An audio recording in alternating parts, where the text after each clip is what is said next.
Each week, nearly a dozen movies are released theatrically. 40 films a month, more than 400 a year. That's a plethora of cinema. Too much cinema. You'd have to be an addict to see all that, but don't fret. We've got you covered. This is CinemAddicts. Hey everyone, what's up? It's a new week of CinemAddicts. This is CinemAddicts episode 305. We're covering movies for the week, releasing for the week of August 1st, 2025. The movies we're reviewing, me, Eric Holmes, and Bruce Purkey, include She Rides Shotgun, Souleymane Story, To Kill a Wolf, and Harvest.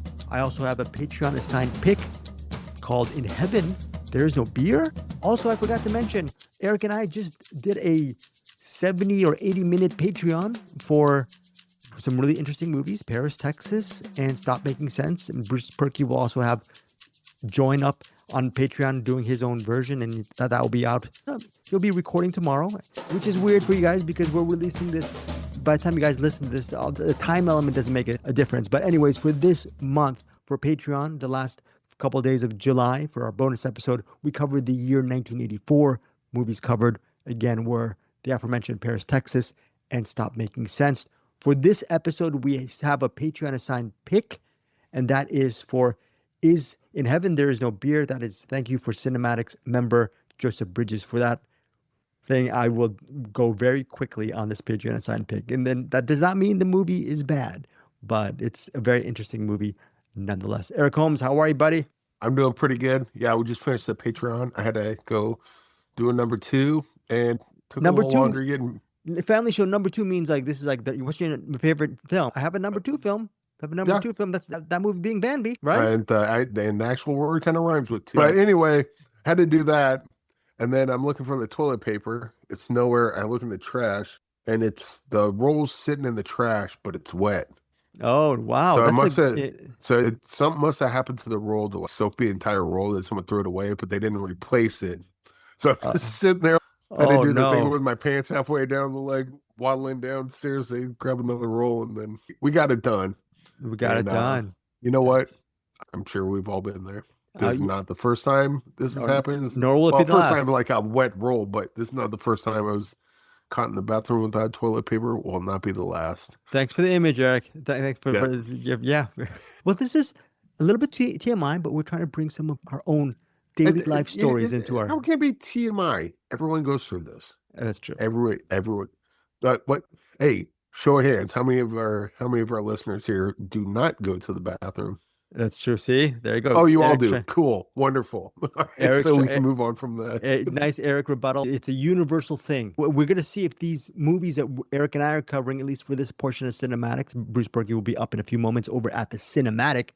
Let's see if any of these movies have a universal feel to it. Possibly. There's going to be something that Eric's going to, I think, love. I haven't seen it, but he's going to talk about Souleymane Story in a few moments. And I'll talk about In Heaven There Is No Beer. There's a movie called To Kill a Wolf, which Eric and I both saw. But why don't we start off from the top? Taron Egerton is in a movie called She Rides Shotgun. He's a very good actor. He has a wealth of really interesting films. I think the last Taron Egerton film I saw was several months ago, the Netflix film Carry On. Really enjoyed that film. I enjoyed She Rides Shotgun. This movie, it's, quote, an explosive action thriller. And Taron Egerton is ex-con Nate. He is recently released from prison. He is being targeted by his enemies. So what happens is Nate, he goes to the school of his 11-year-old daughter, Polly's played by Anna Sophia Heger. Polly's in danger, okay? And Nate is doing whatever he can. He takes her from school. She's been waiting. What? He might be the reason she's in danger. Or he might be the reason she's in danger. Okay. So then, okay, you want to frame it that way? That's fine. That's fine. So she is swept up in Nate's dangerous plight, and they are fleeing to evade a corrupt sheriff and brutal leader of a gang. This is the plot synopsis. So, Eric, my new thing now is whatever the plot synopsis the studio gives us. I will say, and I'm showing my hand a little bit on what my rating is going to be. That was the one interesting part of the movie. Oh no! I do not want to give away the one part of the movie that's like, this part's pretty good. Let's see where this goes, and then where it goes after that, it's like, what are you doing? What the hell are you doing? Okay, with scant resources and no one to trust, Nate and Polly form a bond forged under fire. Imagine, if you will, Michelangelo just painted the Sistine Chapel. And it's like, wow, oh my goodness, this is a masterpiece. And then you look over and Michelangelo's grabbing a box of crayons and climbing up the ladder. It was like, no, wait, what are you doing? Stop right now. Okay, that's interesting. Encapsulates this movie a little bit. That's a very interesting analogy. Erik will paint out or build out on that analogy in a few moments. The movie She Rides Shotgun is based on the book by Jordan Harper. Again, stars Taron Egerton, Anna Sophia Hager, Rob Yang, and John Carroll Lynch. I'm not going to say who he plays, but he possibly plays a pretty important character in this movie. John Carroll Lynch, do you know that name, Eric Holmes? Great character actor. I do. I love him, and I saw that he was in it. I don't know who he played in this. Well, he is let's just say he's a powerful figure in the movie, Erik. Hold on. Yes, is he the guy I'm thinking? Did he have a mustache? Slabtown. He's in this area called Slabtown, and that was John Carroll Lynch. That was John Carroll Lynch. Yes. Amazing. Is he not? Yeah. Mic drop from Erik Holmes. Yeah. He's surprised. Not a mic drop on me. A mic drop on him. He's so good. I already showed my hand. Like I did not like this movie, or at least where it ended up, but I had no idea that was John Carroll Lynch. John Carroll Lynch. And John Carroll Lynch, by the way, is the director of a movie from, I think it's 2017. It's called Lucky. Lucky was directed by John Carroll Lynch, his only feature directing effort to this date. With Harry Dean Stanton? David Lynch and Harry Dean Stanton? Yes. Lucky. Okay. And that's directed by John Carroll. David Lynch was in that too, wasn't he? Yes. Okay. So actually, I imagine that. On his Instagram feed, I just snooped on John Carroll Lynch's Instagram feed. He had a few weeks ago, he had a picture of David Lynch and Harry Dean Stanton and him on the set of Lucky. So he is a very talented individual. Same with a lot of these actors. By the way, this movie, again, it's based on the book by Jordan Harper. That is She Rides Shotgun. It's going to be in theaters on Friday. The running time is 2 hours. It's rated R. Take it away, Erik Holmes, your review. Oh, sorry. I'm just looking. Let's see if I can look up a picture of John Carroll Lynch from She Rides Shotgun, right? Yeah. Yeah. So this movie starts off like they got out of prison. He's basically kidnapping his daughter. Yeah. And then, his daughter finds out pretty quickly what's going on because she looks at the TV and, oh, mom and her boyfriend are dead. I wonder who did it. And then so I'm like, okay, this is because he doesn't seem threatening to her. Like that, there's some obviously he's the prime suspect, but then you see how he's acting. It's like something's not adding up here. So then I'm waiting to see like what's really going on, what's going to unfold in front of us. Then the kind of once you start to figure that out pretty early on too. The only reason I didn't want to give it away is because it's like that's the last time something interesting in the movie happens, other than John Carroll Lynch apparently playing that character. That I had no idea that was him. But yeah, towards the last half of this movie, it gets stupid. And there's a lack of logic. There's just a lack of logic in the movie. Yes. Okay. Because this movie starts off with kind of like a killing of two lovers vibe. It's got like a sort of certainly dark, but it's got like a grounded reality to it. Okay. And so when you're going to do that, you need to explain to me why a detective, a cop following a case is going to give a fugitive a loaded gun and tell him to go out and do his thing that I'm not going to mention here, but even the thing that he tells him to do. And he's not a dirty cop. He's not painted as it. This was a situation where like he was painted as a dirty cop. He'd be like, yeah, I get that. I don't buy a detective doing that, but I buy you as a detective doing that because the movie always set you up to be dirty and you do stuff like this. There's a part with the shootout where apparently anyone can just wander around. Also, apparently a good place to bring a kid. Hey, we're going to let Child Protective Services take them? Nah, we'll just bring them to the shootout and then we'll drop them off later. There was a bit with the dog that's physically impossible. Dogs are incredibly fast, especially ones that are trained to kill humans. I don't even know if that door is unlocked. That's fair. Those are just a few things, but there's like some huge logic leaps in this movie that, like, I mean, like if this was like a straight to streaming Liam Neeson movie, or Liam Neeson, Liam Neeson. Yeah. I thought Liam Neeson was the winnerisms. They're fun, but like if this was straight to a streaming Liam Neeson movie, I'd be like, yeah, it's stupid, but whatever. This is what I signed up for. I could forgive all that. But the setup of this is, no, we're a serious movie. We're going to take things serious. But then towards the last half, they start doing this stupid cheeseburger kind of action films that you and I love. It doesn't fit with this tone of movie. If Killing of Two Lovers had that kind of stupidity within it, I wouldn't love it as much, because you just set this up as like you're taking this serious, and now you clearly, everyone that read the script just overlooked everything about this. That there was, it cannot, oh, I don't even know how to explain it. We got 1, 2, 3. We got 4 writers on this. Not one of them. Whose fault was this? It's got to be Nick Rowland. He's the director, and he's also one of the credited writers. It's like, how do you not see that this does not make sense? Go back and rewrite it to where it makes sense. I don't know who the first writer is. My guess is that the first writer or one of the previous writers had it down to where it's like, yeah, this is dumb, but then someone wanted this scene, and the only way to get there is to break logic and then have this stupid thing happen to get to that scene. And yeah, the idea that you can make a bad movie out of a good screenplay, true.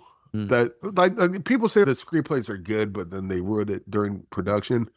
But Nick Rowland's the director, and he's a credited writer. I got to imagine that maybe one of the previous screenplays were great, and then he rewrote some of the stuff to add the stupid in. I don't know.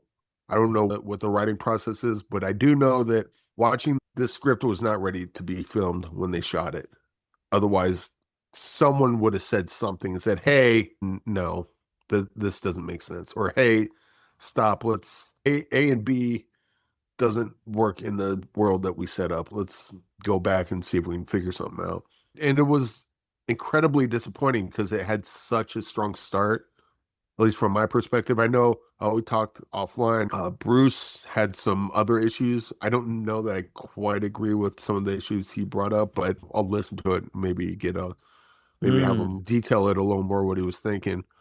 But yeah, my biggest issue was, the tone they set up was shaping up to be a really cool, great thriller, and it just ended up kept getting more and more stupid as it went on.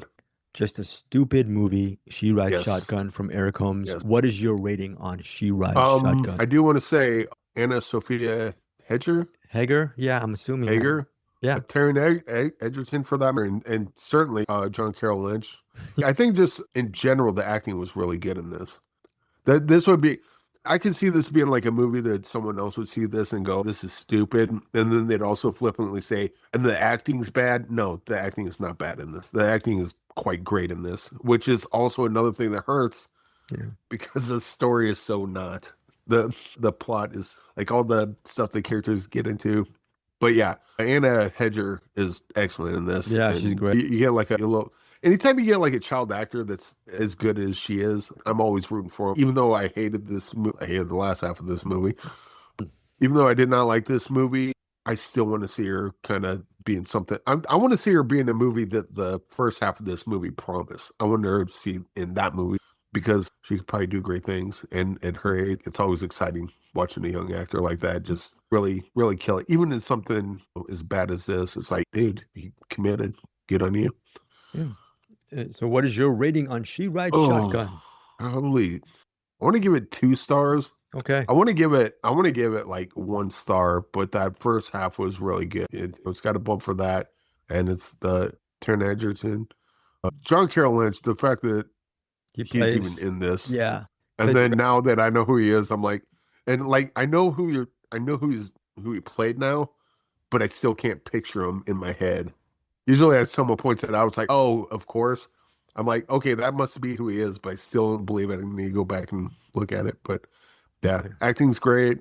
First half started off promising as hell, and then just something between one of the 4 writers really crapped the bed on this one, because there is logic leaps in this that are inexcusably stupid. Inexcusably stupid. Eric Holmes gave it 2 stars. For me, very quickly, She Rides Shotgun. All of the problems that Eric Holmes has, I see with that, with the lapses of logic and whatnot. Still, for me, this was an elevated action thriller that I really enjoyed and wouldn't mind watching again. Like Eric said, very good performances from Taron Egerton and Anna Sophia Hager. Anna Sophia Hager, to me, steals the show. She's fantastic in this movie. You're actually with her throughout the entire movie. A lot of it is from her POV, or some of it's from Terrence's POV as well as Nate is going through his problems. And basically, everyone wants it's on their tail, and they are marked for you know what. The fates are closing in on them. It's a race against time thriller. It is a genre-fied thriller. It has those situations where it's very heightened. There's a third act. Erik vaguely, understandably mentions a shooting or shootout towards a third act. That's a very big, blown out third act spectacle, which we're not going to get into, but it's visually arresting, even if Erik had problems with the logic. There are some... Yeah, so to your point right there, the staging of the action, no issues with that. Oh, yeah. It's the plot stuff that happens around the action where I'm like, no. No, that would never happen. This is only happening because it needed to in the script. There's no other reason this happens. There's a really cool car chase sequence as well in the middle of the movie. There are some action sequences, but all that said, this is a 2-hour movie. And for me, what all really made it work was the relationship between the father and daughter. Like we were saying, some really good performances. I like the father-daughter dynamic within the framework of this genre piece. Rob Yang, he plays a detective. I'm not going to say whether he's good or bad or corrupt, but he has interesting motives regarding the plot machinations of this movie. And the aforementioned John Carroll Lynch is very, very interesting. Nick Rowland, I forgot the name of the movie that he did before this. I think the movie... Lights, Calm with Horses, Calm with Horses. Yes, Calm with Horses. I think that movie it was released in 2019 or 2020. It stars Cosmo Jarvis and Barry Keoghan. And that movie, I think, as of this recording, is currently streaming on Prime Video. I want to see it because I really enjoyed what didn't work for Eric Holmes. Think of me as the other side of the coin. I was with this movie from the jump. Usually, I prefer my genre thrillers to be 90, 95 minutes at the most. But for 2 hours, I didn't mind that. Of course, again, this is based on Jordan Harper's book. I didn't mind the actual story was actually blown out for an extra half hour. I was not bored. I liked every single second of it. I'm in the minority this week. My rating for She Rides Shotgun and the ending itself, which Erik and I will talk about for our Patreon members, and we'll release it on our CinemAddicts YouTube next week as well for our spoilers. We have a lot of spoilers on the channel. Please support us on the CinemAddicts YouTube channel if you can.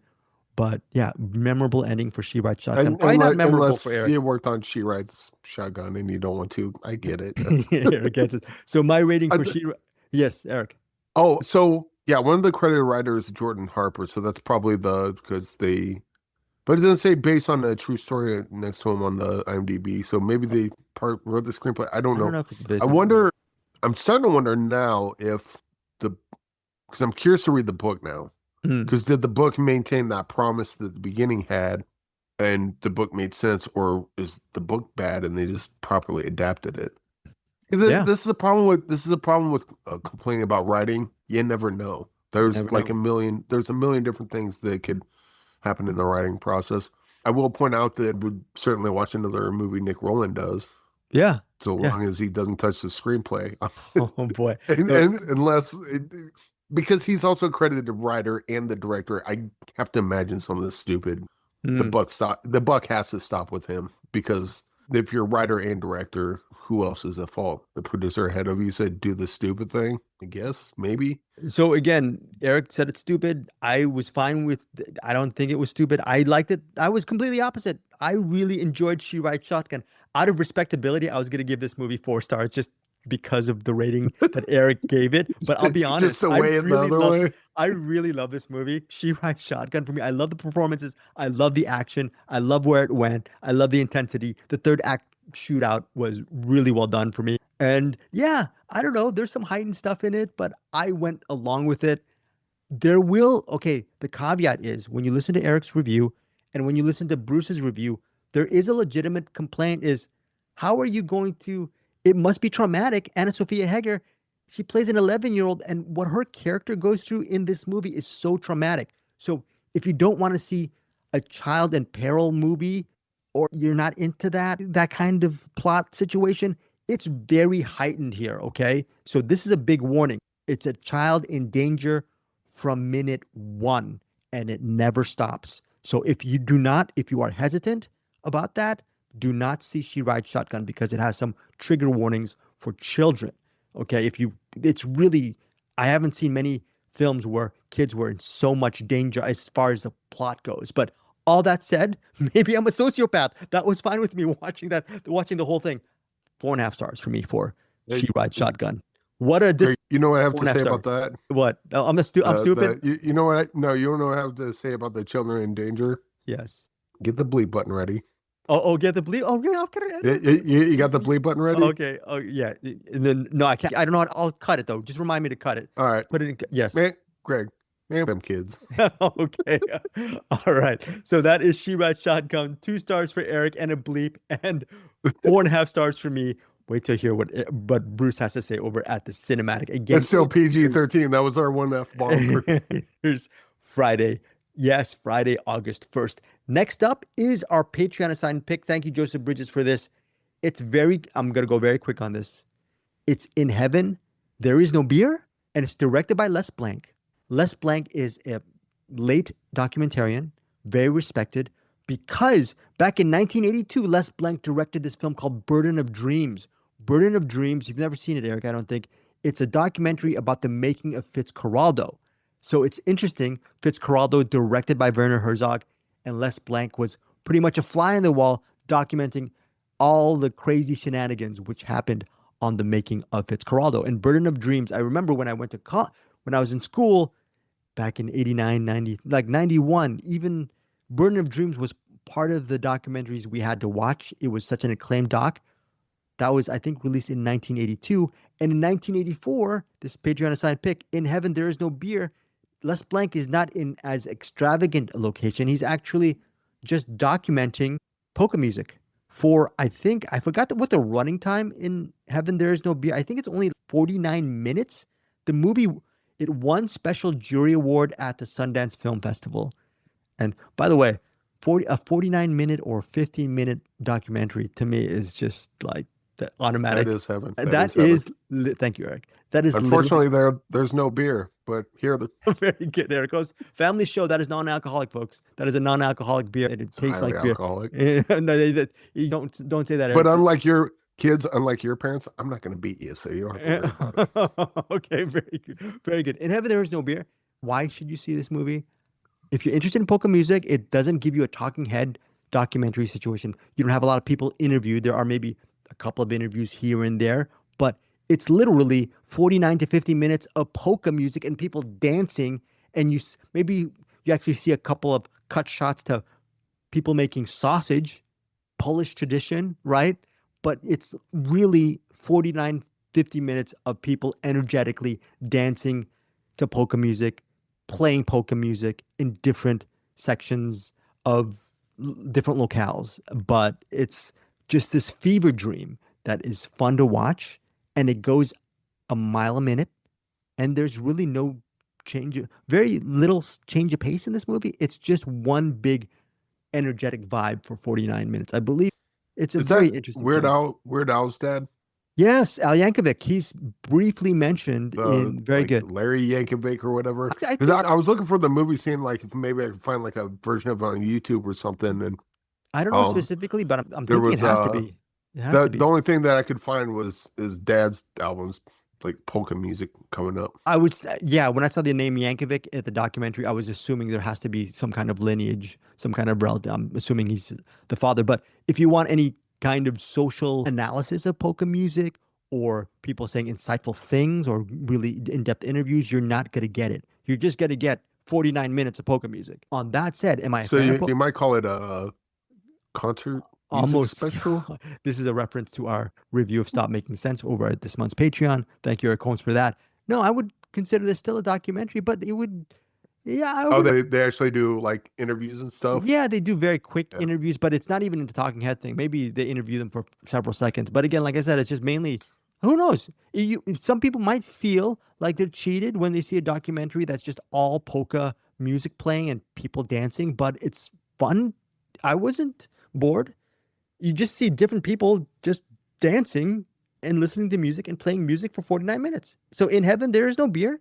But what about on Earth? There's a lot of polka dancing. So my rating for this, it's 4 stars. If you have the Criterion channel, it's worth a watch. It's It's not going to change your life in any stretch of the means. And I probably would say go check out Burden of Dreams. That's Les Blank's classic, but this is nothing to be ashamed of. This is a very interesting documentary to watch, but it's not more of a learning documentary. It's more of a vibe documentary on polka music. It's very energetic. All right, so that is, yes. Real quick before we go into the next one. 100%. Yeah, 4 stars on this. What was the star rating on She Rides Shotgun? She Rides Shotgun. It was 4.5 stars for She Rides Shotgun for me. Yeah, I know. I'm sorry. I said I was going to give it 4 stars. That was better than In Heaven There Is No. Yes, I might be very in the minority. I just really love that movie. And this is kind of my movie. She Rides.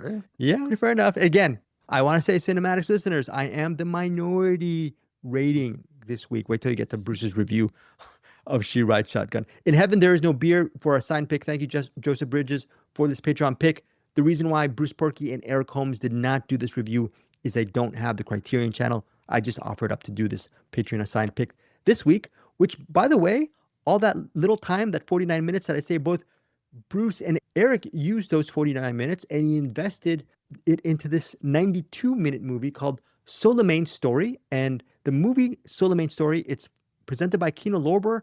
It's directed by Boris Keane. I don't know how to pronounce it, but it was the winner, Souleymane Story, the winner of the Un Certain Regard Jury Prize and Un Certain Regard Best Actor Prize at the 2024 Cannes Film Festival. And the movie Souleymane Story opens theatrically on August 1st at Lincoln Center, Film at Lincoln Center, and the IFC Center, and it centers on a Guinean immigrant named Souleymane, played by Abu Sangare, and he's struggling to stay afloat in Paris, and he's trying to report for an asylum application interview.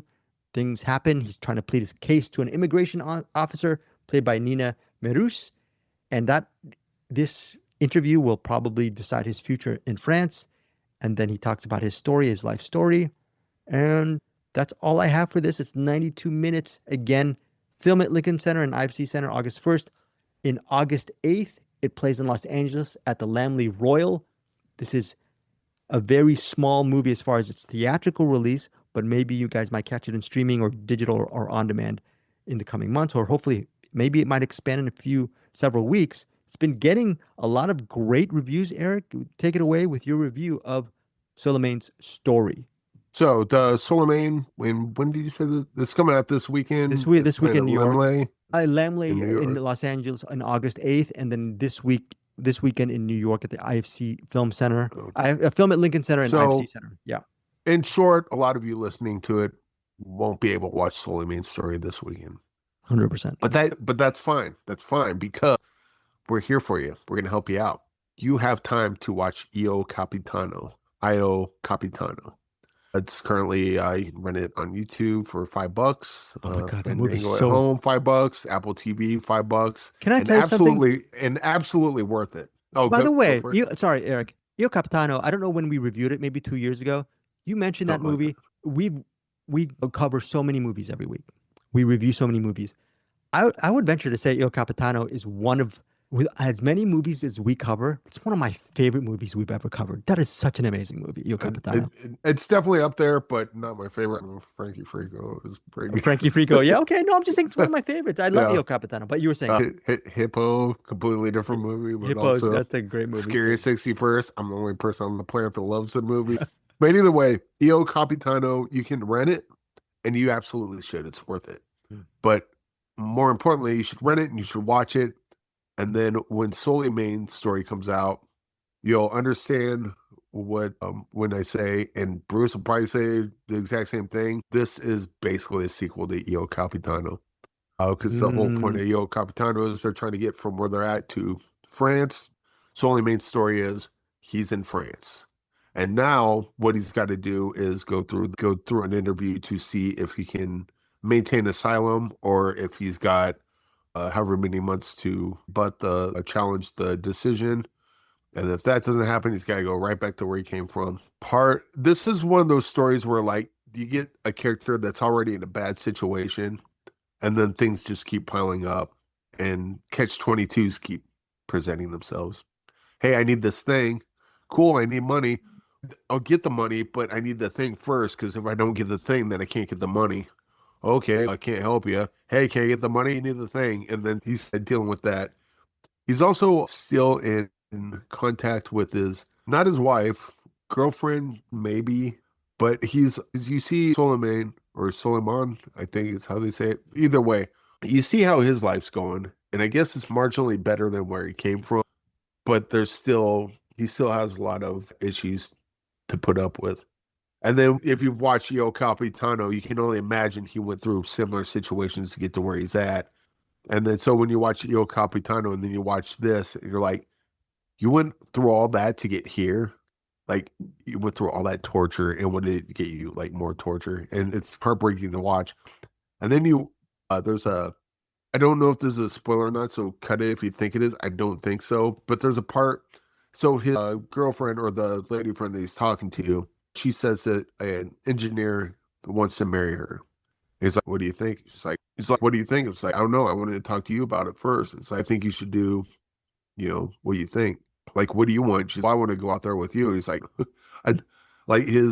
he doesn't get very detailed in what his experience was. They just hint at throughout the movie, and that's what it's all building to. But what he hints at is, I went through some crap to get here, and you're a woman. You're going to have to go through all the crap I did, plus rape and abuse on top of that. You can play that. So it's like, the only way you're coming out here is if I can get my stuff together and fly you out here, do it legally, because otherwise and then he's taking stock in his life. He's like, that's never going to happen. You should probably just marry him. And it's like that whole relationship dynamic, like two people that are clearly in love with each other, so much so that like Souleymane, I love you so much, I want to be with you, but I know that's the worst thing that could possibly happen in your life right now when you have this golden parachute sitting right next to you. That's how much he loves her. Like he's willing to just, I'm going to let the love of my life go because that's what's going to make her happiest. That's what's going to make her life much better. And so Souleymane's like just really selfless in that kind of regard. And then so when you go back to seeing him, just get beat up by life, it's just even more heartbreaking to watch. And so you closed off in him. It's sort of from his POV, the entire 92 minutes. It's really locked in on him. And he's an interesting character. And he's obviously going through a lot. Okay. And so what he's building up to is this interview to see if he can maintain his asylum in France. And then everything, if that happens, everything, not everything's better, but a lot of his problems immediately go away once that happens.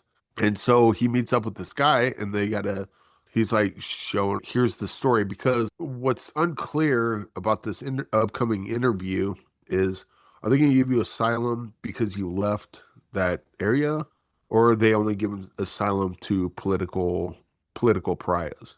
And he's not one of those. So he has to build up this backstory about him going through this political rebellion or revolution thing, and the government tried to shut him down, and political prisoner. They tried to imprison him. He got out, and he got to friend. Well, if that's what happened, they're going to give you asylum. If your life was just crap and you left, maybe they will, maybe they won't, but there's no guarantee there. And so the whole movie is building up to that interview and the outcome of that interview, which is why I ding the movie a little bit. But everything leading up to that is pretty fantastic, and this is a 5-star movie. So go watch Io Capitano, rent it, and then hopefully soon Souleymane's story will be available, and then you can finally watch the unofficial sequel to Io Capitano. And if you've already seen Io Capitano, then this is the movie where you get to see what happens to those kids at the end of Io Capitano. And slight correction on your Io Capitano. What they're trying to do is they're trying to get not to France, they're trying to get to Sicily towards the end. But Io Capitano was actually a joint production with Italy, Belgium, and France. Io Capitano, the Sicily was the route to get to France. Oh, really? I think they have to get there, and then that's the port, really? And then they go there. Yeah, because they mentioned that in Souleymane's story too.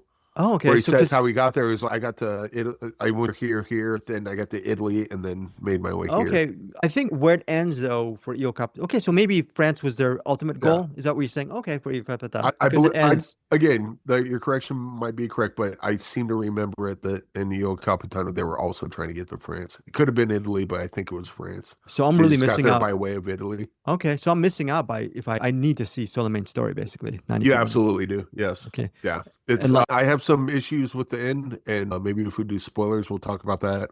Or if, but the issues I have with the end, I think Bruce does not have those same issues. okay, fair. And it might be a matter of taste, but I will say that even though I had an issue with the end, it's still 5-star movie.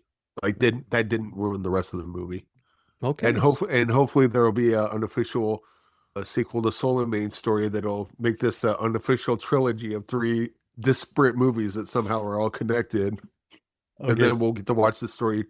And by the way, someone do that, because I like Yo Capitano and Souleymane's story. Like they're a great double feature because it's basically the same story continuing, but just by different characters, different filmmaking group, different everything. I want to see this trilogy completed. And if that trilogy does get completed, the issue I have with the end of this is no longer an issue, and it bumps up a half star to 6.9 stars. Oh, very good. So that is Erik's review of Souleymane's story. He gives it 5 stars, and that is being put out With via room to Kino. grow. It's on a 3rd movie. Yeah. So that's a running time of 92 minutes. It's in August 1st at New York City's Film at Lincoln Center and IFC Center again, August 8th at Los Angeles Laemmle Royal. That is Souleymane's story, 5 stars from Eric Holmes. Bruce Purkey's review of Souleymane's story is coming up in a few. Finally, our last movie for this week, at least what Erik and I are going to cover. Also, Bruce Purkey is going to have another movie, which we're going to mention in a second. There's a I got movie. one more too. Oh, you got one more? Oh, okay. Oh, I yeah. pushed it 2 weeks in a row. This is the week to talk about Omro Heist, but Okay. we'll wait till after this next one. No worries on that. So for To Kill a Wolf, this is a movie that's very interesting. It opens nationwide in a theatrical tour, Erik. We don't get these theatrical tours too much. First up, it's going to be opening on Friday at New York's Regal Union Square Stadium. That's on August 1st. And then throughout the month, it will have rollouts in different cities. To Kill a Wolf centers in the... Roll out. Okay, roll out. Okay, so it's on the fringes Sorry. of the Oregon wilderness. 2 strangers are brought together when a reclusive woodsman, played by Ivan Martin, he discovers a teenage runaway, and that is Danny, played by Madison Brown. She is hypothermic and she's barely conscious in the woods. Again, this woodsman, played by Ivan Martin, for some reason, he's closed off, and he lives in a house out in the middle of nowhere, out in the forest. And he sees this girl, Danny. She's hypothermic and she's barely conscious. She's in the woods, and he brings her back to his cabin. He nurses her back, basically. Overnight, she gets better, and he saves her. He saves her life, and he wants to know what's going on with this young girl, this teenager. And for some reason, Danny is still secretive. She's not giving him the full story.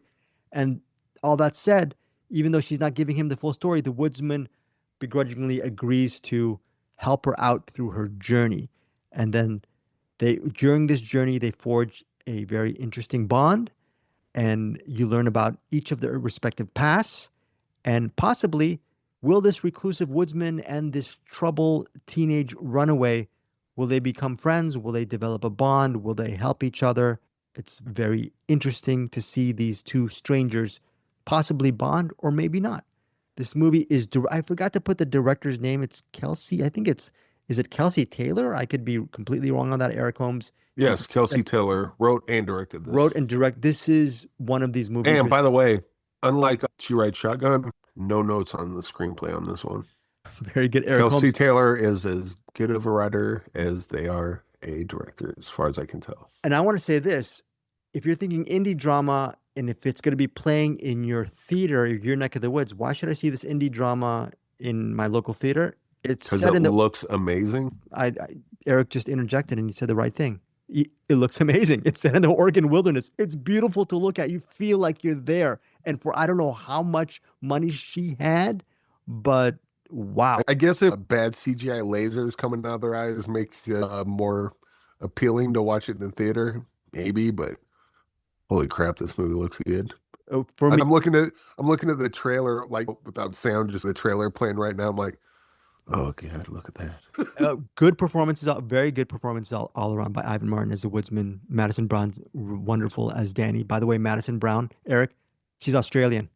Isn't that crazy? So Really? yeah, Oh, yeah. she nailed the accent. She definitely nailed the accent. So my rate, I'll get to my rating in a second, but let's get to Eric's review of To Kill a Wolf. I was immersed in this from the get-go. Works as a family drama, works as an immersive mystery on who are these people, where are they from, and there's some genre elements to Kill a Wolf which I appreciated. But oops, I apologize for this. Can you see me? Can you see me? Hold on one second. I can see you, but you're frozen. Okay, I'm frozen. Hold on one second. Am I moving? Yeah, you're moving. Okay, hold on. Okay, cool. Can you hear me okay? Can you hear me okay? I can hear you. I can't see you. Hold on. My bad. I think you'll be able to see me in a second. Hold on. One second. I must see you. Look at you. Why wouldn't I want to see you? Thank you, buddy. Let's see. Hold on. Let me see. One second. Okay, and then here. You can see me now. Hold on one second. Oh, I saw the bodies behind your. Saw the bodies. Saw the bodies from Shoot My Shotgun. You weren't supposed to look that. You weren't supposed to see that. So yeah, To Kill a. Okay, so just on a pickup on To Kill a Wolf, yeah, it's just an immersive drama. I really loved every second of it. Great performances. What about you, Eric Holmes? What's your review of To Kill a Wolf? My review is great. Go see it, and I want to talk spoilers. So let's move. I'll give you first. Give props to Adam Lee, the cinematographer, because again, this movie did look amazing. Props to Dawson Taylor, the editor. This normal movies like this would be 2 hours long, and needlessly 2 hours long. They got this down to a little over an hour and a half. You mentioned I think it was on the Patreon maybe, or you were talking about I was talking about meandering, and then I think you pointed to this one. Yes. But this doesn't meander because what are you going to clip? What are you going to cut from this? Like, it just goes from one instance to the other. It's definitely feels like a slower movie, but you're constantly getting information. There's constantly something happening. Flashbacks are necessary here. The flashbacks are not extraneous. They build. Yeah. They're well done. Flashbacks are well done here. And like when you're looking at Danny just sit there and stare, it's after she just got information. So you can imagine what's going through her head.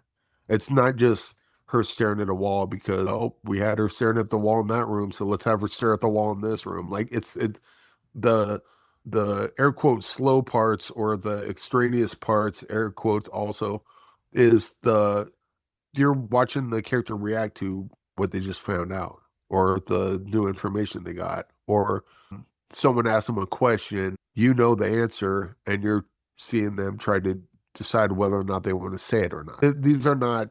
This is not the movie wasting time. This is the character development that people say when a movie's taken forever. It's like character development. This is what they should mean by that.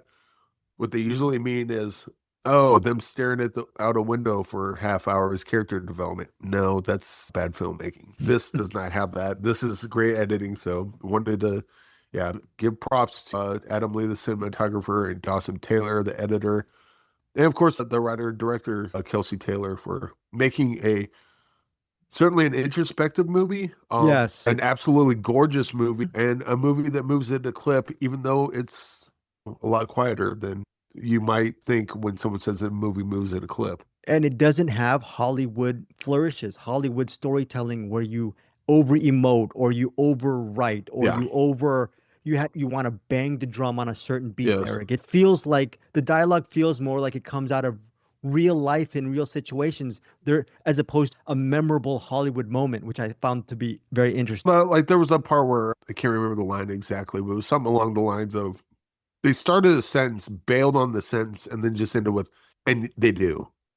Yep. In the Hollywood, they would explain everything. And I mean, what I just did right there. With a huge beat. Yeah, with a huge beat. Hit you over the head with it. We got to make sure they understand what the character is saying. It's like, no, we got it. Ow, stop. And this is actually one of those movies which is really good at, it's what they don't say that really fills the space really well. Listen, Brian loved to say about jazz, it's about the notes you don't play. It's about the notes you don't play. And I'm a huge jazz fan, but this to me is just, all that said, the warning is, if you want to actually be hit over the head with a lot of emotion.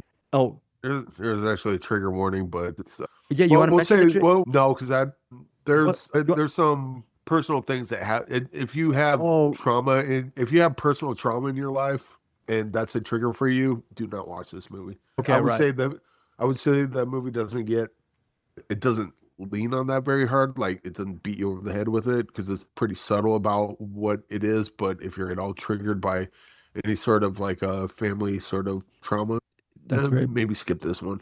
You got enough of it in real life. You don't need it in the movie. It's nuanced. It's nuanced storytelling. Yeah, very, very much. But the stuff that they're telling the story about can be and this is the thing. This devastating. Is the stuff that's it is. But this is also the part that I really love about the movie, especially with how they handled it. Oh my god! And we can't talk about it. That's you just gotta watch the movie and find that part out. But it was handled so brilliantly in this movie that I kind of wonder, since Kelsey Taylor wrote and directed this, I wonder if they've went through some of this before. I hope not, because this doesn't like the Hollywood version of what happens looks much like night and day different than what they did here. The way they handled it here was like you said, nuanced, very subtle, but still. I'll stop talking about it. It's just I'll just say some of the characterizations in this movie, without giving too much away, there would be some character plot points in the person's backstory that would not have been in a Hollywood movie and handled that way. And it's even some people who will watch this will be triggered because you're say, okay. And this is another cool part about the movie. I think you're talking about a different character than I am. I am, and we're gonna. But I mean, that also illustrates like how good this movie is, that they can have all those sort of layers to it, and then just not, and like you were saying, doesn't beat you over the head with it, but it's still effective. I'm gonna say this: after this conversation, To Kill a Wolf is very immersive. Visuals are on point. The acting by Madison and Ivan Martin and Madison Brown, fantastic. I was gonna go 4.5 stars with this. I'm giving it 5 stars just because of its gutsiness, because of its lack of flourish, meaning the lack of fat on it. It's a very lean, mean narrative, but it's also nuanced, and it's just. You mentioned earlier in our Patreon talk and chat about poetic flourishes of something like Paris, Texas. I think in this movie's quietness and in its solitude and its execution, there is a lot of poetry amidst the trauma in To Kill a Wolf. 5 stars for me. I gotta say, 5 stars for me for Wolf. I would say when I mention poetic flourishes, I'm talking about like things that happen in the narrative of the movie that's not actually happening in the narrative. Fair, yeah. The stuff that's happening is like a metaphor for what's actually happening. Yeah. This is pretty straightforward about what it is. I wouldn't say it has a poetic flourish.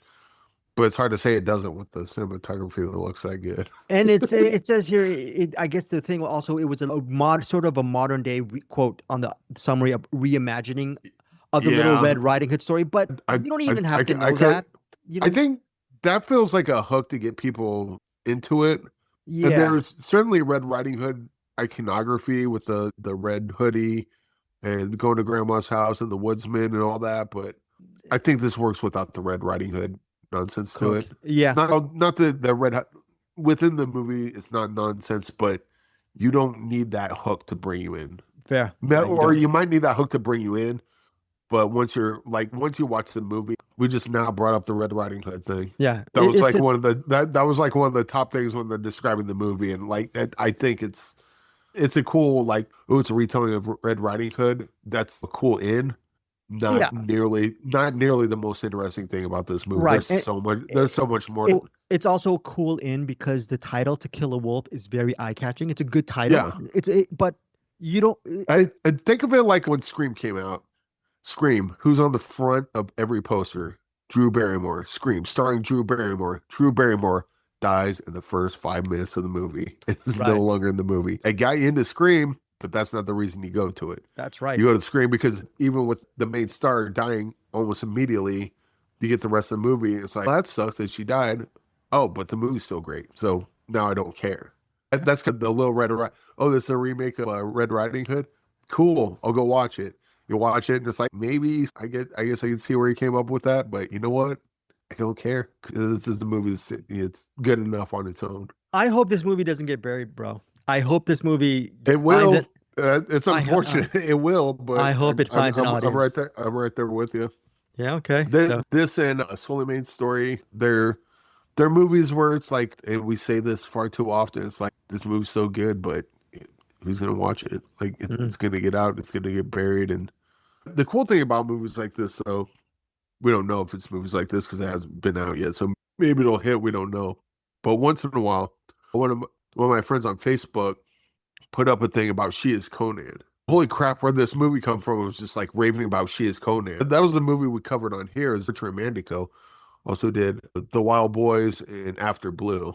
A great filmmaker, great makes awesome movies. yeah. Maybe not for everyone, that's fine. But so we talked about She Is Conan, doesn't really do anything, kind of disappears, and then just all of a sudden, someone's like, "Hey, She Is Conan." It's like, oh crap, someone watched it. That's cool. I don't think Damien. I don't think you watch it because of us. I think because it sounded like he just found it on accident. But To Kill a Wolf, like, hopefully it does well. If it doesn't, I look forward to the day where it just disappears, and then just out of nowhere, like someone's like, "Dude, I saw this movie called To Kill a Wolf. Holy crap!" And we're like, "Oh, they found it. Hell yes." I hope that happens. I hope bottom line is no matter they find it, this movie gets found out. Yeah. It's To Kill a Wolf again. Fantastic Four, cool seeing Galactus, Superman, cool watching Superman punch things. Souleymane's story and To Kill a Wolf. So definitely go watch the Supermans and the Fantastic Fours because those movies need to do well too because that's what brings in the general audience. But if these movies are playing near you, go watch them too. Because as much as like the Fantastic Fours and Supermans of the world like feed the box off, To Kill a Wolf and Souleymane's story, these are the salt and pepper. The Fantastic Four and Superman's the steak. Yep. But the steak ain't nothing if we don't put salt and pepper on it. This is pretty bland. Yeah, you need that. You need the Kill Wolves and the Souleyman stories to kind of spice up the theaters. So that is your rating on To Kill a Wolf? They probably won't even play in most theaters. We will make sure I'm 5 stars on this. Easy. 5 stars for me and Eric Holmes for To Kill a Wolf. Yes. So I think I'm scheduled to interview the director next week, Eric. So I will definitely ask some spoiler questions. We're going to talk some spoilers on To Kill a Wolf in a few moments. And yeah, so what did you want to say, Eric? You want to say something? You're good? As far as To Kill a Wolf, I think we're done with that for now. Definitely should probably do a quick spoiler thing on that. Yeah, very quick. And then, maybe we'll do that for like separate, and then you do the interview, and then add the interview with the spoiler stuff. Oh, I like that. Put a whole To Kill a Wolf spoiler-rific thing. Oh, I like Project okay, I'll do that. To Kill a Wolf. Project To Kill. No, that is a good idea. I was going to do it separately, but you are correct. That's what we're going to do. And if you're a Patreon member for CinemAddicts, you will get that immediately. So, for example, this weekend, I didn't see Souleymane's story, but I did see She Rides Shotgun. Eric and I will do a very quick mini spoiler for She Rides Shotgun, and we'll put it up for our Patreon members. But then if you are not part of our Patreon, if you're part of our CinemAddicts YouTube channel, we're trying to get to 1,000 subs. Please subscribe because me, Eric, and Bruce, we will be putting a lot of spoilerific CinemAddicts movie stuff on that YouTube channel. We appreciate your support on YouTube. We appreciate your support here on CinemAddicts. Yes, Eric Holmes. I should also point out, obviously, I didn't like She Rides Shotgun, but I don't think that we should omit that. I should not have omitted from the theater thing too. And She Rides Shotgun is also the spice that needs to be in theaters. I didn't like it, but we still need movies like that. Like, obviously, original ideas. Obviously, in an ideal world, I would want every indie movie going to a theater to be a 5-star movie. And who knows? Technically, they all are. They're just not 5-star movies to everybody. Okay. Yeah. Case in point, I gave She Rides Shotgun 2 stars. I think Bruce gave it. We'll get to Bruce in a second. We'll hear what Bruce gave it, but you gave it 4.5. Yeah, different. And I think it doesn't just need to be an indie movie that I like that needs to be in theaters, but just getting to me to the theater. Yeah, it's a movie I hated, but it's an interesting movie. I don't like Ari Aster's movies apparently, but I still want to make movies because people go to them. Okay, that is our. Ari Aster may come out with their next movie. That would be a 1/2-star movie for me. But it's good. But as long as it's Ari Aster doing Ari Aster things and swinging for the fences, and people are showing up to it, do it. I'll stay home on that one, but y'all go, and that's more power to you there. So tell us what. Go ahead. But yeah, that's a rising tide, raising all ships sort of thing. Lifts all boats. Yeah. So To Kill a Wolf. This is a reason why this is our longest review in a while, because we love this movie so much and we had to branch off to so many different tangents, which is very, very good. Again, written and directed by Kelsey Taylor. To Kill a Wolf, 5 stars for me and Eric Holmes. Most importantly, see this movie in theaters. Tell us what you think. Tell us what you think. All right, before we get out of here, Eric has one more movie review. It's a movie that is currently on digital and on demand right now, as of this week. It's called The Omro Heist. Eric Holmes, final moments. By the way, we've been here the whole day. Thank you so much for starting off late on here and on Patreon. And we've been doing this for quite a good job, Eric Holmes. I get to talk to you. We get to talk to the we don't get to talk to the patrons. We get to talk to each other, and then the patrons get to hear it later. And I was going to give you credit too. We need to find a way to do that. I know like Middle Class Film Class does that. Yeah, we got. Sorry, talking like behind the scenes, but we should figure out how to do that. We'll reach out to our Patreon members. Maybe we'll make it something special down the road. But I mean, talk to them on the CinemAddicts Facebook page, which you should join, obviously. Yeah, definitely. But I don't know. I give credit to Eric. Eric started late. My niece Claire, who you see here on the drop, I haven't recorded her lately. Maybe I'll record her for a drop tomorrow, an audio drop, as far as the transition between CinemAddicts. Remember, hello everybody, please enjoy CinemAddicts or something. Great, don't drop her. She's such a sweet kid. Yeah, set her down nicely. Well, I might drop her. You seen my review of She Rides Shotgun? You see my review. You see what kind of person I am. No, but anyways, guys, thank you so much for your support. We're gonna get to that in a second. We're gonna get to mini spoilers. But Eric we're talking about indie films. He has a value-added movie review right now. He's gonna take it away with your review of The Omro Heist. Eric Holmes. Yeah, Omro Heist, written by Simon Phillips and Jamie Bailey, directed by Jamie Bailey. Starring Simon Phillips, also the writer, Anthony Crivello, Demir Kovic. Also talked Ken Bressers, who plays the mayor in this. I was also a producer. I did an interview with a lot of people from the heist, and if you hear that, you'll know quickly why Ken is. If you're making a movie, you need Ken as a producer on your movie. I'll just leave it there because he's a guy that can literally pull anything out of his butt, whether it's a bank or a submarine, or I'm pretty sure he gets the International Space Station. I just talking to him, was like, oh yeah, we came across a submarine and figure, hey, let's make a movie about a submarine. I'm like, holy crap, where the hell did you find a submarine? That's true, yeah. And then with this, he's like, all right, I had access to this old bank, so we figure, hey, let's do a heist movie. It's like, dude, you're the best. Very, very good. Yeah, very good producer. So this is definitely a super low budget movie, and this was like kind of, if you read Rebel Without a Crew, Robert Rodriguez's book. Yes, he talks about, hey, I want to make a movie. What do I have access to? I can do this and this. Oh, we got a turtle. Let's figure out a way to put a turtle in the mariachi. This kind of has that same kind of energy. Ken was like, hey, I got a bank. Let's do a bank movie, and then Simon and Jamie are like, yeah, hell, let's get everyone together. We're doing a heist movie, so they write it up. It's definitely, with most heist movies, there's some twists and turns going on, and it's certainly rough around the edges, but not nearly as much as you would think for something as independent as this was. It's a credible amount of fun and kind of silly in parts, but yeah, this is kind of like one of those. This would be like a movie where if me and you were going to make a movie, for example, and we made the movie, and then the listeners would be like, oh, cool, we'll support Greg and Eric. And then the movie starts and they're like, oh, they actually did a pretty decent job on this. It's not going to win any Oscars or anything, but what they had to work with, I think they did a pretty good job, and certainly rough around the edges, but well worth your time. And it's streaming right now. Very little barrier to entry. If you're down for, you know what? If you're down for a cheeseburger heist 2, Pete, watch the Omro Heist and then follow it up with Straw. Oh, very good. You get 2 heist movies, but there are like 2 completely different flavors. Yeah, good stuff. I love that. Very, very good. And support your local indie film, right? Support indie film, which is the Omro Heist. Yeah, for sure. I kind of want to go 3-star banger on this, but I don't know that 3-star banger applies to something like this. Yeah. Probably like just 3.5. So 3.5? Maybe 3. Yeah, we'll go. We'll probably go 3 stars on this. 3 stars on the Omro Heist? Yeah, okay. This is me grading it amongst other movies.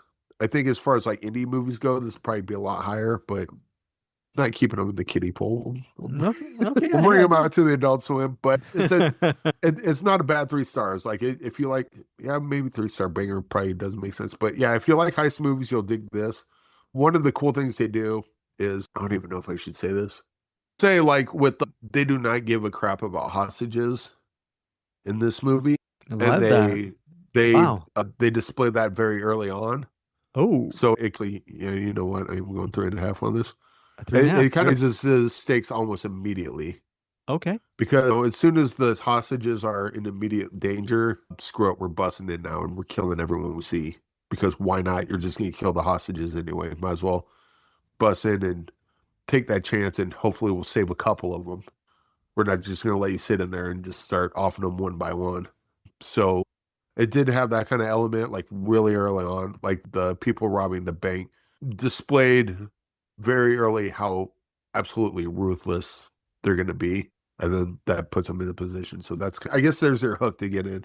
But yeah, watch Omro Heist and then follow it up with Straw and enjoy yourself. You're welcome. Very, very and good. Also, and also thank you, Jamie, Simon.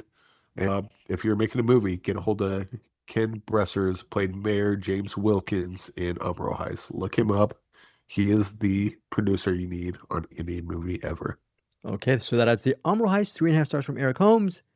Movie that punches above its weight in the indie arena, now in the Adult Swim, like Eric Holmes said. Go check it out. Again, on digital and on demand, the Omro Heist. Also, check out Eric's interview as well with them. It's around a 32-minute interview. I'm going to post this interview, the Eric's Omro Heist interview, in a couple days after this main feed is released this week. Again, this is the movies we covered this week for the week ending or beginning, however you want to say, August 1st, 2025. We're going to be out of here in a few moments. We're going to get to Bruce Purkey as he's languishing in Erik Holmes' attic over at the Cinem-Attic. He's going to have 3 movies. I had to take him out of the attic. Oh, jeez. The heat wave, but it's way too... no. Greg, I want to torture the guy. I don't want to kill him. Okay. He is... hopefully, Bruce Purkey will be still... You don't want to decease. You don't want him to be deceased because Erik Holmes, we need Bruce Purkey. We do need him for the review. I guess. Don't we? Of course we need him. I just don't want a murder charge on me. Is what I'm getting at. I can handle kidnapping and imprisonment, all that stuff. Yeah. False imprisonment. I'm fine with all that. Drug dealing, great. It's a family show, so I'm not going to talk about animal stuff. No animal nor stuff. Children's stuff. Definitely not that. Child endangerment. If them kids. But yeah, murder off the table. Completely off the table. All right, folks. Before we get out of here is Bruce Purkey over at the Cinem-Attic with reviews of Soulemane's Story, of course, She Rides Shotgun, and a movie that Eric and I did not cover. It's called Harvest. So check out his 3 reviews in a few moments. Thanks again for supporting us here on CinemAddicts, and we'll see you here next week. Welcome to another episode of CinemAddicts. I have once again cracked the seal, made my way down from the dusty, bat-filled, rat-filled, roach-filled attic, kicked aside all the paper plates of cat food that Mr. Eric throws up there for me once in a while, and I'm here to tell you about a few movies I watched last week. I have 3 screeners, and don't forget, this week is our Patreon week. Our Patreon episode is for 1984 for this month, and we are covering 2 great films, so if you have not had a chance to see either or both of these films, or if you've seen them and you need a rewatch, this might be a good week to do it. We're doing Stop Making Sense, noted music concert film, and we also are doing Paris, Texas. Let's just say Paris, Texas is one of the most amazing films ever made, in my opinion, but whatever. We'll talk about that on the Patreon. What do I have this week for you in our regular Cinem-Attic episode? I've got She Rides Shotgun, a Taron Egerton joint. I've got Harvest, a Caleb Landry Jones joint. And I've got a Soulemane's Story by people who you probably don't know the names of, and I don't either. All right, we're going to start with Soulemane's Story. We're going to start with the best movie I saw this week. I'm not really doing it in a particular order. It just happened to be the first one in my list here. This is directed by Boris Lojkin. Oh my gosh, I can't say any of these names. Lojkin. Souleymane is the one I'm going to give you. He is played by Abu Sanger, and he is amazing in this movie. This is the kind of performance that could be nominated for an Oscar in a year where, I don't know, little independent and international movies get watched and considered, but I am sure there will be no talk of Abu Sanger getting any Oscars, but keep in mind it's that good of a performance. This, in a lot of ways, and I think Erik agrees with me on this, and probably Greg too if he ended up watching it, this feels like a spiritual sequel to Io Capitano, which I think we did that last year or the year before. Io Capitano is this epic journey of an immigrant from Western Africa up through Africa and then finally trying to make it to Italy across the Mediterranean Sea and ending up in Italy. And where that movie is an epic, very harrowing journey that leads into a final moment of hope. We always wondered in that, like, I wonder what the rest of that story would be like, because immigrants get to whatever land they consider the land of hope and opportunity. And many times immigrants get to that land and the reality is a lot more stark or a lot more difficult than they had dreamt of. And we always wondered what would be the rest of that story. And in a lot of ways, this is not the rest of that story, but it is like the next chapter in that story. I don't think it was planned to be, but it just kind of works out that way. And in Souleymane's story, we are in Paris, but he is an immigrant. And in America, he'd be an undocumented immigrant. I don't know how it works there in Paris, in France, but probably similar. And he has come a very similar journey to the character in Io Capitano. He has come from Guinea, I do believe, and he has come up through the Sahara and all that stuff, and I believe through Libya. I think Libya is one of the places a lot of them go through in really bad experiences, and made his way up through Italy and then ended up in France. So in this movie, though, as opposed to an epic journey, it's a very focused character piece where you are essentially with him for 3 days. And the reason I say 3 days is because what he is doing, he's doing a bunch of stuff, but his basic goal is he needs to do this interview. And this interview will basically, I think it's like requesting asylum, basically, and that gives him a legal documented status as a documented worker in France and will allow him to have some kind of a legal standing to be there. So he has 3 days, and he's waiting for this interview, and he's really nervous. And while he's preparing for that interview, you see his day-to-day life. And it's interesting because if you just look on paper and what happens in this 3 days, it's not a ton of things that happen, but it's told in such a vibrant and kinetic way, and in some ways very, not an action movie per se, but there's a level of tension in it throughout that's really great. Souleyman, basically, the main thing you know is he's like a bike delivery person. So like here in America, you have a Uber Eats or something like that, and a person would go pick up stuff from a restaurant and take it somewhere else. They have to use the app and that whole kind of thing. And it's just interesting because right off the bat, that in his world, he doesn't even own the ability to do that. He has to rent a phone that has an account from another person, pay, and then he gets paid a percentage of whatever they get paid for this delivery service. So of course, he's making just this fraction of what he would make, which I'm sure wouldn't be that much anyway. But he's making a fraction of what he would make doing it this way, but it's a way that he can work and still be surviving in this world. And I'm not going to go through all the details of his life. You have that part of his life. You have the part of his life and where does he live? Because a lot of these immigrants don't have homes, but there's I think so it looks like a more organized than America, but a more organized shelter system. But one of the big things about the shelter system there is you have to reserve a spot and you have to be at a certain place at a certain time to get picked up by a bus to get taken to that shelter. And if you miss it, you don't have a spot to sleep that night. That's an ongoing thing in the story. There's an ongoing subplot about the woman he loves back in Guinea and what's going on between them and in their lives. And then you just get this day-to-day stress of these deliveries and how they play out and how there's a level of, I don't know, like there's not a danger per se, but danger to his status and there's just lots of things working against him. And that's the main thing you see here is that one side of it, or the way the story is spun in America right now, especially politically, politicized as far as like demonizing immigrants or the vice versa, but really demonizing right now is a huge thing in America.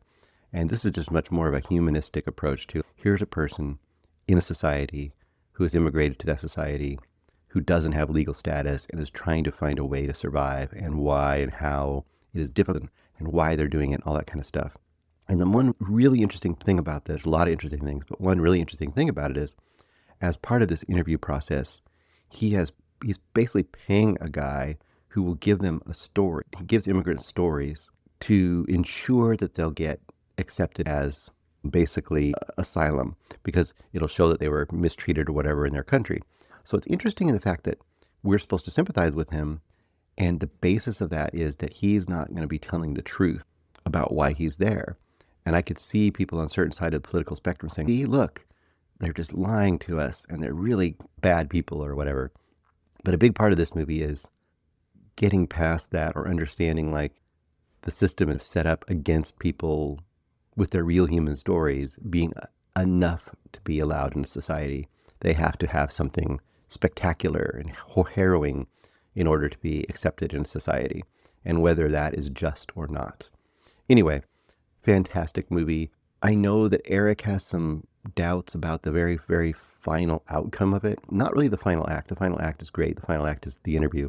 But there's a how does the interview end up is a problem for Erik. And I think I agree with Erik. It would be just a little bit stronger if the outcome had been done in a little more of a, I don't know, if it had been done in a little more certain way. But even with that being said, I'd say that this movie is absolutely worth your time. I'm going to go 4.5 stars on this. I think if the ending had taken a stance a little more than it did, I would probably go up to 5 stars. And I still could. I think I can get past it. It's just kind of want to know an answer at the end that you feel like you've been leading up towards.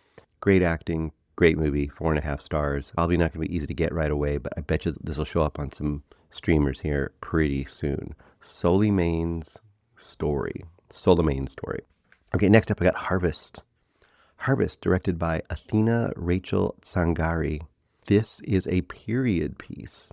Walt, played by Caleb Landry Jones. Master Kent, played by Harry Melling. Harry Melling, he's one of those guys you see now. At least I see now, and I go, I've seen this guy in things before. He's been in a lot of things. Most notably, he had a big role in Please Baby Please, which we loved from a couple of years ago.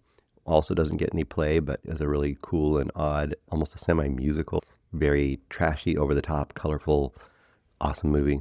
But this movie, Harry Melling is a very different character. You also have as Quill or Mr. Earl. His real name is Mr. Earl, but Quill is what everyone calls him.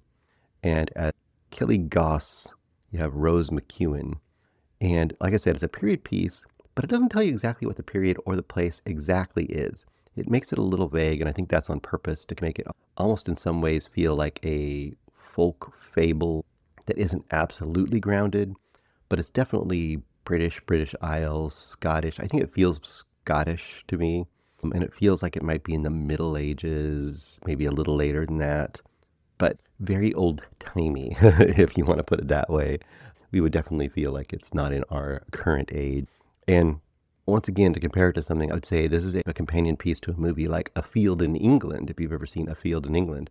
Now, where A Field in England is very surrealistic and goes off the rails that way, this movie stays much more grounded, but it has its moments. It is essentially this very tiny village in the countryside, and we're going to say Scotland because I'm not sure, but let's just say Scotland.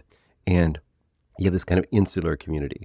And at first I thought this is set up to be almost a Wicker Man-esque sort of a folk horror movie, and you're not sure exactly where it's going. You've got it starts out with a fire, and this one, basically Harry Melling's character, Master Kent, is he's not like the king or anything. He's just like the lord of this little area, but he's not very rich or anything. He's just richer than everyone else. So he owns the land, but the whole village kind of looks like they feel like they're part of that land too. But anyway, this fire starting at the beginning, and they're trying to figure out who did it, because thing burning in that kind of and time period was a vast, big impact on such a small community, and that's a huge crime.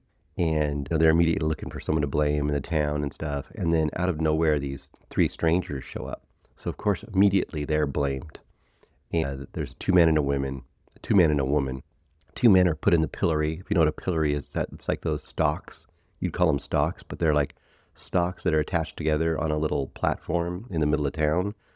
And they put the 2 men in the pillory, and they say, you're going to be there for a week to pay for your crime of coming here and trying to burn down the master's building and hurt his doves and all this kind of stuff. The woman they humiliate, they cut her hair off, and they kick her off and tell her to send her off into the wilderness alone by herself. So that's the thing looming over this. And I'm thinking, like, what is this story going to be? Is it going to be revenge? Is it going to be the way this community is shown to be actually at their heart evil, and how they're abusing these strangers who may or may not be guilty, and maybe someone in the midst of their community is the guilty one? And there's elements of that.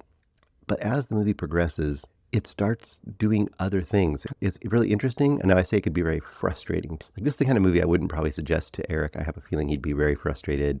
Very long, slow, artsy period piece. I could see this just be really frustrating to a lot of people. So you have to be in that mindset to go with it, this kind of a movie.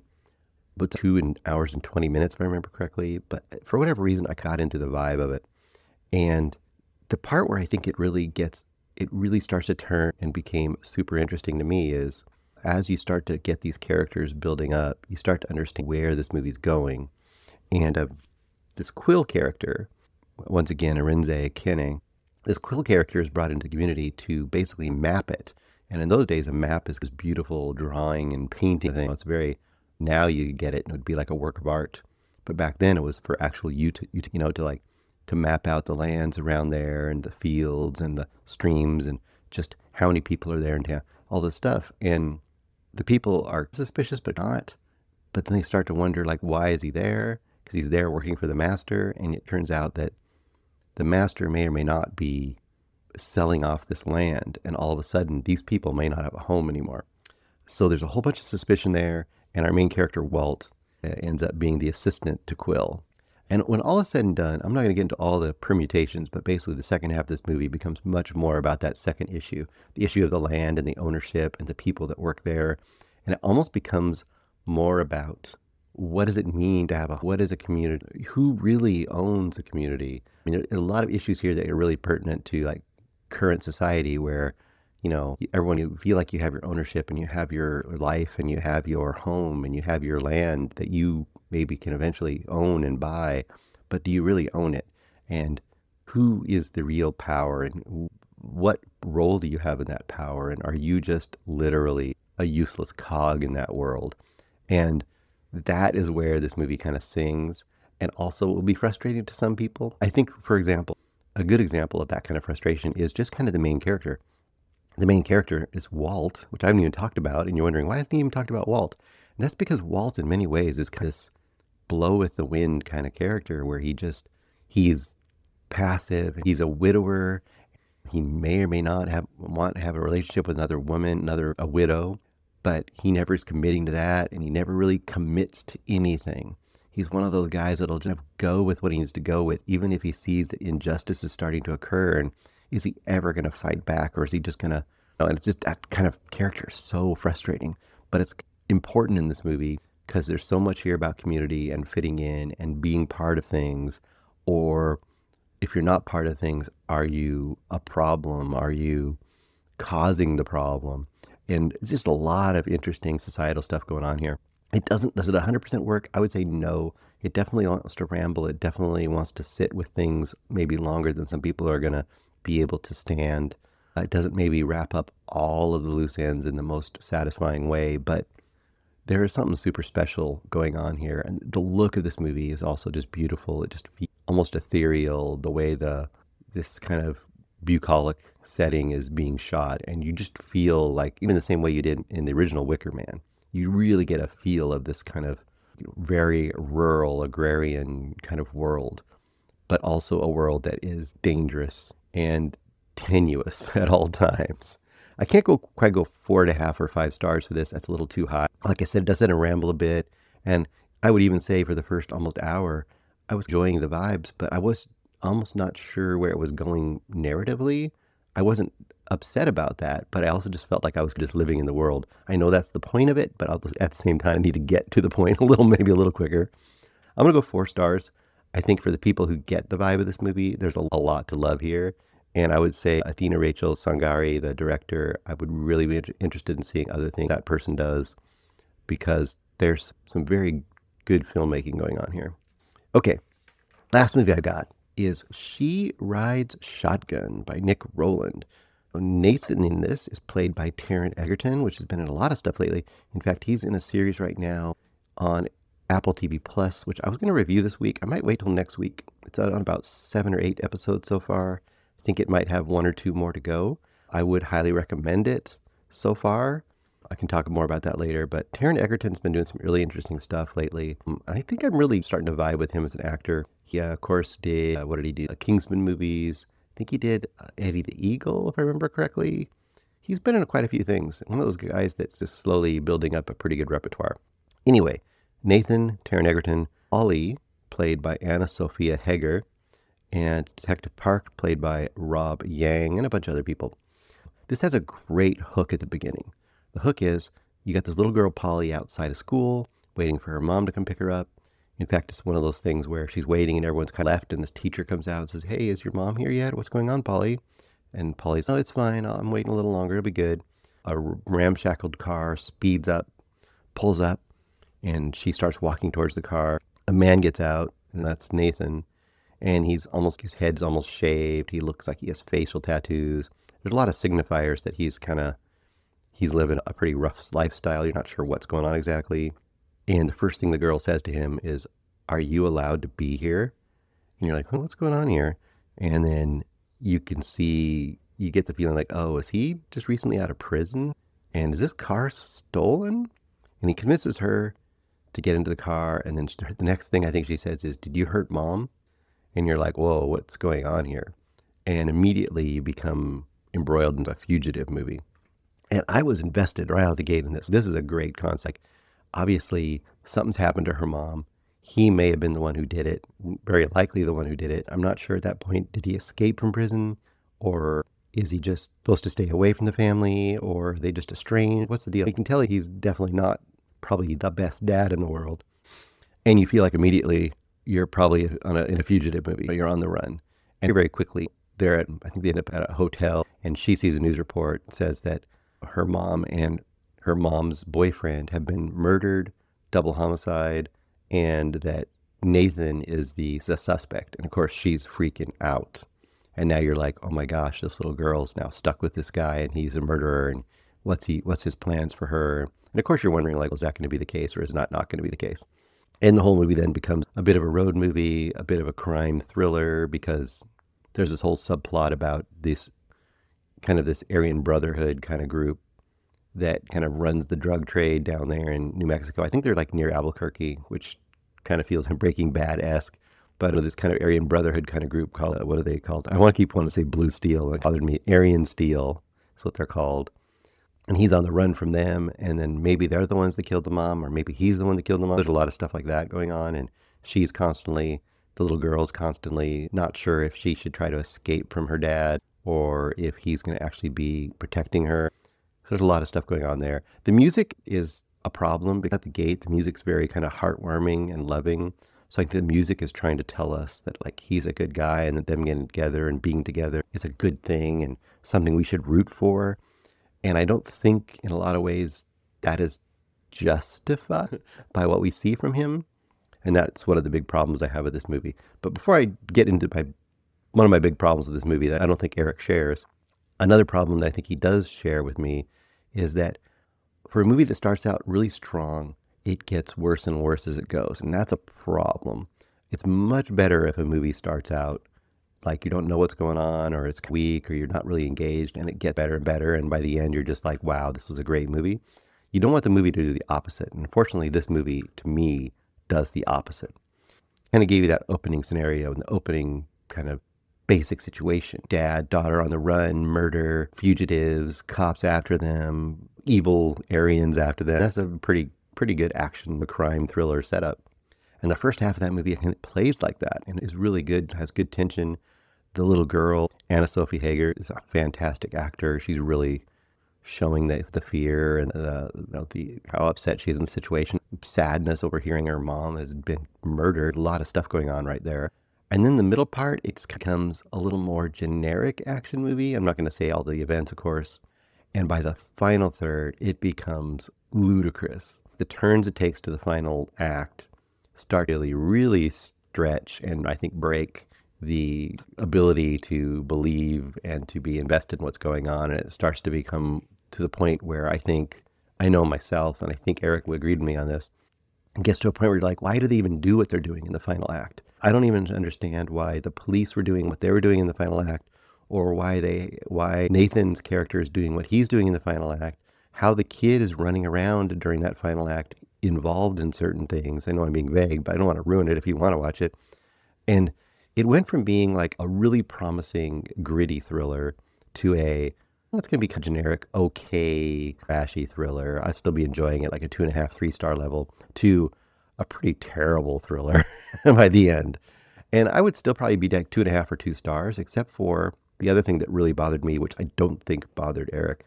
And that is, the whole point of She Rides Shotgun is that this girl is stuck in this plight. I get that. And I know that putting a kid in danger in these kind of movies, like even something as famous as Aliens, is a kind of a time-honored tradition to give us extra emotional heft or to give us something to root for. But I personally feel like this movie would have been a stronger, kind of a B grade, just a straight-up crime thriller if the girl hadn't been there. And why do I say that? Because I feel like super manipulated by the girl being there. It's almost like she's in there like you would put a dog or a puppy in a movie just to have us be emotionally mad when that dog or puppy dies. And I'm not saying that her girl character dies in here, but she's there just for cheap emotional appeal.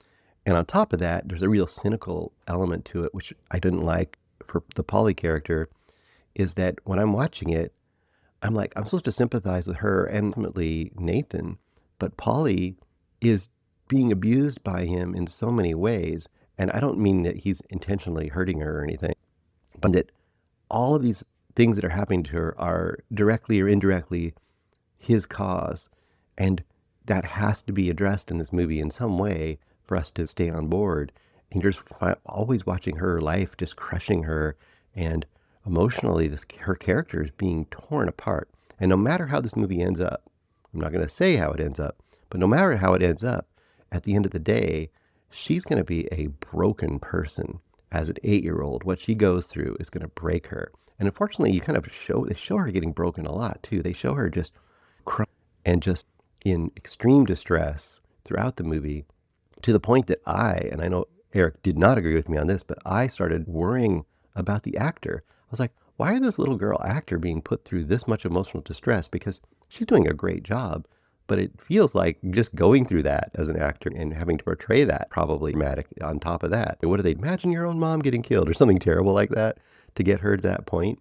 I just started feeling bad. Every time I saw her going through another terrible thing, I felt bad for her character, and I felt bad for the human being playing the character. And it just really pulled me out of the movie to the point that I started getting angry with the movie. I want this movie just to be a stupid, fun thriller, and it's making me feel terrible because this girl is just being ripped through her life in a horrible way. And it's like, that's the point of the movie. I don't really think so.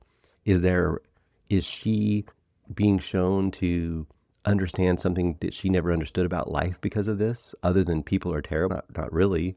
Is there a redemption arc for her dad? Does her dad maybe think he's a great guy and is finally discovering he's not a great guy? I don't think you really see that much in here. I don't know, you come up with some other redemption arcs or lessons that we're supposed to learn, and I don't think it's sufficient.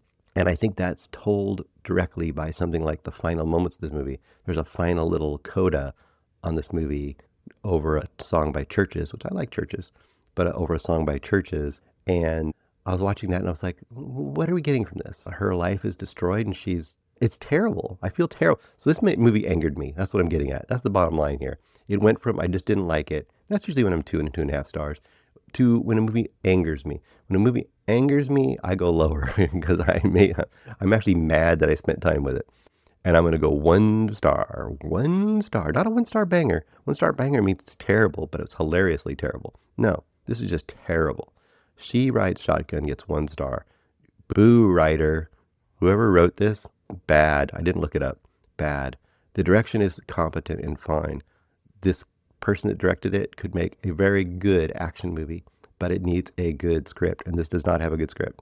I leave you on a low note, but I want to go back to a high note. Don't forget, we have our Patreon. If you've never seen Paris, Texas, run out and watch it now.